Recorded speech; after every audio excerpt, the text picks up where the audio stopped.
Olha, sem planejamento não tem crédito. Essa é a resposta dos bancos aos pequenos empresários, consumidores. Para os empresários, os bancos dizem o seguinte: para investir nos negócios, você tem de buscar dinheiro em fontes alternativas. Porque dono de banco, desculpa, não vou emprestar dinheiro para você neste momento. Mas como? Por quê? O consumo não está ativo? O crédito não está aí sendo ofertado ao Banco do Brasil, Caixa Econômica Federal, os consumidores têm uma demanda aí por produto, por qualidade de vida. Como é que você não vai investir no meu negócio? Eu vou vender para o consumidor brasileiro. Mas cadê o consumidor brasileiro? Você encontra o consumidor brasileiro lá fora. Estamos recebendo no Fala Sério desta segunda-feira Ricardo Amorim, economista da Rican. Me conta, Ricardo, cadê o consumidor brasileiro? Está em Nova York, está em Paris? Pois é. Porque o Brasil não está rolando. Olha, Salete, eu tive uma experiência recente que acho que ilustra bastante bem isso.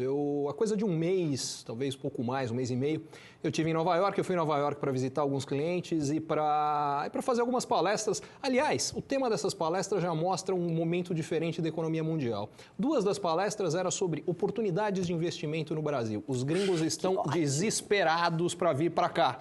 Porque uma das coisas que a gente, apesar de vários problemas e dificuldades em alguns setores, em relação ao que esses mesmos setores estão vivendo lá fora, o Brasil é considerado Eldorado. Segundo, a outra palestra é até mais interessante, porque o tema era, eles me levaram para lá para falar da crise deles, que é uma coisa nova. A gente está acostumado. Percepção, claro, e muito inteligente.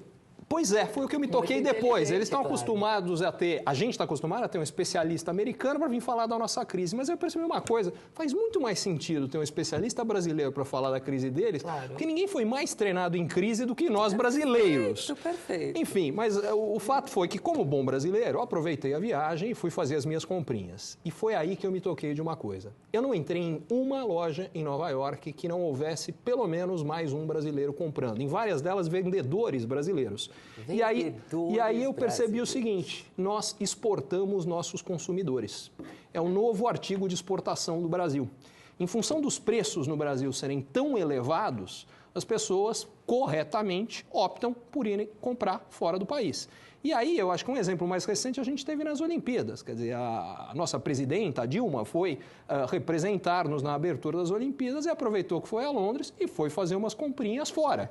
O que, do ponto de vista individual, ela está absolutamente correta, mas eu acho que isso mostra como tem algo deturpado aqui no país. E, na minha opinião, aliás, tem muita coisa deturpada, mas a principal que está associada a isso nós temos uma carga tributária que é uma das mais elevadas no mundo. Na realidade, ela é mais alta que em 153 outros países do mundo e, mais particularmente, em emergentes, só tem 3 com carga tributária mais alta do que o Brasil. Quer dizer, o Brasil tem uma carga tributária de emergentes? Entre os emergentes só tem 3. O que significa o seguinte, eu não me lembro de cabeça agora, mas significa o seguinte, a gente tem carga tributária de país rico com qualidade de serviço público de país pobre. Isso não é uma receita de desenvolvimento. Mas o resultado da carga tributária a partir de impostos mais altos, tudo aqui fica mais alto. E soma-se a isso que essa carga tributária elevada e preços elevados ajudam, inclusive, a maquiar e dissimular margens que no Brasil, historicamente, também são maiores do que na maior parte dos outros países. O resultado, tudo no Brasil fica mais caro do que fora, as pessoas vão comprar fora.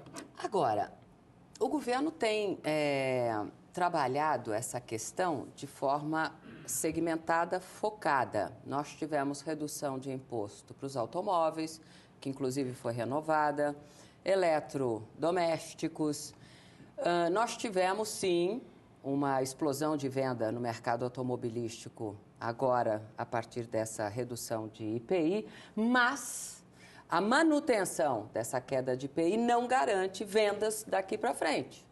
Eu acho que é mais grave do que isso. A medida foi tomada por um prazo curto inicial e agora renovada com a seguinte ideia: se eu deixo um prazo muito curto, eu vou estimular o consumidor a falar, eu preciso aproveitar, eu preciso comprar agora, porque talvez o IPI volte e o preço vai subir, então é melhor eu comprar agora. Essa foi a lógica de uma medida por um prazo tão curto. Ou seja, é uma lógica de desova de estoque da indústria. Só que medidas por prazos tão curtos, 3 meses, agora mais 3 meses, o que isso faz é única e exclusivamente mexer com estoque. Não tem um empresário que vai tomar uma decisão de investimento baseada numa questão de impostos de 3 meses. E aí é que, quando se falava em planejamento, você abriu o bloco falando da importância de planejamento, falta planejamento da parte do nosso setor público na questão tributária, por exemplo. O que eu quero dizer com isso é que se a gente tiver um esquema definido de impostos mais baixos a longo prazo, o que a gente vai ter não é só mais consumo, mas mais produção. Porque consumo mais alto, sem incentivo para o lado da produção... Também não existe. O que a gente vai acabar sendo com preços elevados, que no caso dos automóveis é um bom exemplo. A gente paga os automóveis mais caros que eu conheço. O preço que você compra um automóvel no Brasil, dependendo do modelo, você chega a comprar quase 3 nos Estados Unidos no mesmo modelo. Então, o resultado disso é que as nossas vendas são menores, porque o preço aqui é muito mais alto. O mercado seria maior, se bem que pelo trânsito que eu peguei para chegar aqui hoje, acho que eu estou dando graças a Deus que eles não estão vendendo 3 vezes mais automóveis. Olha, o que eu tenho observado do consumidor brasileiro é uma coisa de estar se sentindo enganado. A cada rodada dessas medidas de estímulo tributário, você percebe isso com uma nitidez maior. Fala, pô, eu corri, comprei o carro, comprei a geladeira, pô, mas se eu tivesse deixado para fazer isso hoje, eu estaria com uma prestação muito menor, estaria com um preço melhor. Então, eu estou sendo enganado. A gente está vivendo a versão consumidor do Corra Lola Corra, né? Aquele filme. Eu acho que de fato, volta na questão de planejamento. É uma loucura isso. Eu acho que no Brasil a gente tem um problema histórico e que é fácil de entender, que é a instabilidade da economia brasileira era tão grande que o horizonte de planejamento foi se encurtando. O que significa que no período hiperinflacionário a gente passou a se preocupar com o amanhã, com daqui a uma semana. E nunca com daqui a 1 ano, 10 anos, nem pensar. O que isso significa é que as nossas decisões são curtoprazistas. Esse é um exemplo, as decisões de consumo, mas as de investimento também. E você não faz investimento sem planejamento de longo prazo. E se não tiver investimento, o crescimento vai ser limitado. Por que a nossa infraestrutura hoje é tão ruim? Em primeiro lugar, porque o Brasil passou quase uma geração inteira crescendo muito pouco. 25 anos de crescimento medíocre, que mudaram mais ou menos a partir de 2004. 2004 para cá, esses últimos 8 anos, a média do crescimento brasileiro foi 4,9%, que é o dobro dos 25 anos anteriores, que tinha sido 2,4%. Isso significa o seguinte, a partir daí, você não investiu e cresceu, o gargalo aparece. A questão toda é, a gente voltou a crescer e ainda não investe, porque a mentalidade não mudou.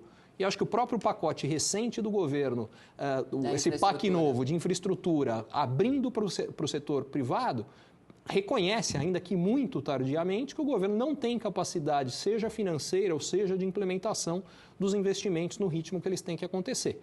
Então, o que eu espero é que a gente veja isso em mais setores, de forma mais agressiva e principalmente mais rápido. E que isso não seja uma resposta a uma conjuntura ruim, quer dizer, colocar esse pacote como vamos melhorar a economia agora, não. Isso vai melhorar as condições de crescimento do Brasil nos próximos 10, 20 anos. Mas não é isso que vai fazer o Brasil crescer mais nos próximos 6 meses. Nós estávamos falando no início deste bloco das fontes alternativas. Os bancos estão muito desconfiados da sustentação desse consumidor brasileiro. Está preocupado com a falta de crescimento. Então, eu estou emprestando dinheiro para o Ricardo para ele fazer o quê mesmo? E vai vender para quem? E vai vender com que dinheiro, com que base, com que taxa de juro? Como é que é, Ricardo? Está meio complicado o momento. Eu não vou emprestar dinheiro para você agora, querido. Vai para alguma fonte alternativa. Eles, a todo momento, insistem nas fontes alternativas. Que fontes alternativas são essas? Olha, eu não conheço nenhuma que seja barata, o que significa que não são boas opções. Há uma série de fontes alternativas, sim, mas já o dinheiro que vem de fonte bancária no Brasil é extremamente caro. O que a gente tem no Brasil é que mesmo com toda a queda de juros, os juros mais baixos da história brasileira, para qualquer parâmetro internacional, os juros no Brasil permanecem elevadíssimos, os bancários. De outras fontes, como o factoring, por exemplo, é mais caro ainda. Então, o que eu acredito é que poucos negócios conseguem ter uma rentabilidade que justifique o juro que vai ser pago. Porque você vai fazer um investimento num negócio baseado num custo de financiamento que paga 150% ao ano, me conta qual é esse negócio seu que dá essa lucratividade toda, porque eu provavelmente estou no negócio errado.